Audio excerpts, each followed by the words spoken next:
Welcome to Thurso, Scotland. 10 miles that way is John O'Groats, the most northerly point of mainland Britain. 100 metres that way is Thurso East, one of the UK's finest reef breaks. Over the next week, 140 of the world's hungriest and youngest surfers are going to be doing battle in the Baltic water. This is the O'Neill Highland Open. When Lord Thurso first built his castle on the edge of this fine Scottish coastline, you can bet your bottom dollar he didn't know he had one of Europe's premier surf spots in his back garden. Thurso East is beyond a shadow of a doubt a legendary wave, with its mechanical right-handers barrelling over a shallow rock ledge. This week it's playing host to the World Qualifying Series of Surfing, or as it's more commonly known, the WQS. This is a chance for the young and aspiring surfers to qualify for the World Championship Tour, or the WCT. The WQS is where the future of surfing unfolds and new champions are born. Crack the top 16 of the WQS and you've got your Golden Wonka ticket to join the world's top 44. If you want a shot at the title of World Champion, this is where you draw your sword. This is a 5-star WQS and it's like a real big World Qualifying Series event. It's amazing to have such a big contest in Britain. I describe Thurso as a really fast, hollow, world-class wave. I think, yeah, it's up there with a lot of good waves around the world. For many surfers, this is probably the coldest water that they've ever surfed in. And I think to come here and compete, where you've got to put a full wetsuit on, boots, gloves, and everything, is quite a challenge. The talent and the standards is so high now, so literally anybody could win. If you're in the dark about surfing contest formats, then let me enlighten you. It's pretty easy. Round one is 144 surfers. They're divided up into 4-man heats. The top 2 scores from each heat go through to the next round. So it gets whittled down half, half, half until they reach the quarter-finals. There, with 8 surfers left, they go into 2-man heats, which progress through the semis into the finals, where they decide the winner.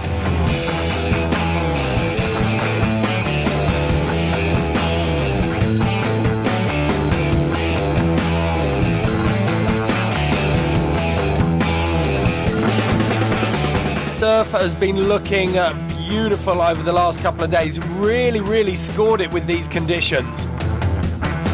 The water temperature is down around 8 or 9 degrees, which means that gloves, boots and hoods are all prerequisites unless you're used to this kind of temperature. Sam Lamoureux has actually been using a 3-2. That means 3mm of rubber around his body and 2 around his legs and arms. Royden Bryson, White Lightning or the Knight in Shining wetsuit. Loving that white.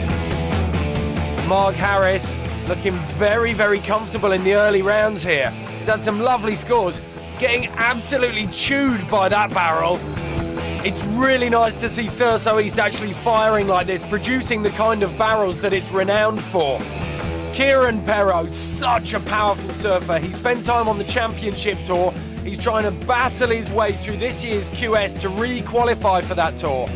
Luke Monroe, always a danger, an incredibly talented and well-rounded surfer.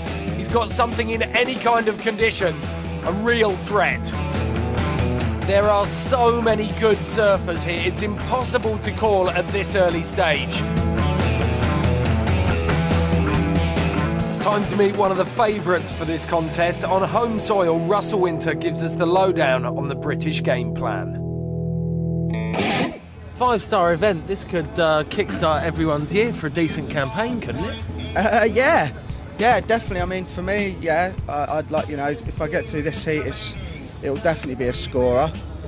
Again, if people like, Igor and all the other guys get through and stuff, it's gonna, it'll be really good points. Could it be a return to the glory days of the CT for Russell? I hope so. Yeah, I do hope so. I'm surfing good enough. I feel I'm getting better all the time. I've got the experience, and I think I can do it. I really do. Is there anyone that you've seen surf so far that you think finals material? Yeah, I've seen Russ Winter. He won the British contest before this event and he was absolutely ripping, so hopefully love to see Russ in the contest, and Lamoureux's surfing really good too, so that'd be wicked. Sam called it quits on competition last year, but with a 5-star QS event on home soil, the powerful Geordie was tempted out of retirement. First round, highest scoring wave of the round. Yeah. Second round, convincing victory. Ah. Third round, breathe through. Hopefully. The swells get a bit smaller though, the wind's picking up and I'm a little bit nervous about it, but well, we'll see. Hopefully there'll be some waves and we'll be able to do something on them. Round 3's just got underway and you've still got 3 Brits to cheer on. Igor, Sam and Russell are still in there. Russell's looking very confident. That's where my money is. Round 2 standouts to keep your eye on though. Maz Quinn and Kieran Perrault looking very sharp. Gabe Kling, the American, up and riding. Very, very nice wave. It's really opening up for him. This heat has provided very few decent waves. Mark Harris hunting down. He's been searching for that wave and it's not opening up for him. He's had 2 shockers here. I don't think this is going to be enough to push him into second. I just sat wide because like all week you get these wide sets that are like the best waves, and then in that heat just none of them came through, so I got a couple of little ones but didn't really pay off.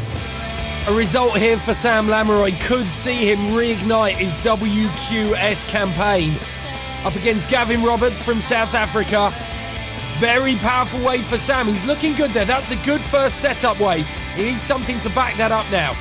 Leonardo Neves looking very comfortable. Oh, Sam's let that one go. That is Sam out. Very disappointing for him.